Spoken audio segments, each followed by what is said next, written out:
પણ યાર તને કેટલો બધો શોખ છે ભોસ મારીને રંડી?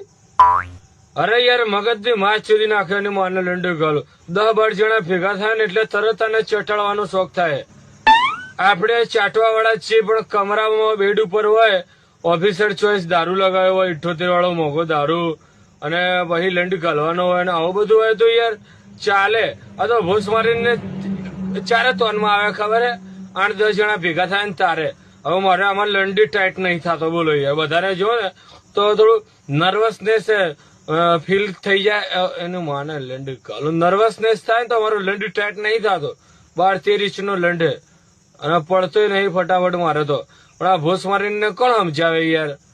અને ભાઈ મેન વસ્તુ હે ને ચોખ્ખી હોય તો ચાટી લઈએ યાર. આપણે ચાટવાના શોખીન હે નાઈ નહીં યાર પરમ દાડાની તારે યાર. ભાઈ મને તો બહુ રીસ ચાડે છે ની માને લંડી ગાલું અને કોક સમજાવજો હે યાર. એક તો આ બોડી ગાર્ડ હે ને તો હું પોકી નહીં વળતો યાર. આપણે થોડાક પાસા છીએ લેડીઝ ઉપર હાથ નહીં પડતા ને એટલે હો લંડી ગાલું ઠંડા પાન.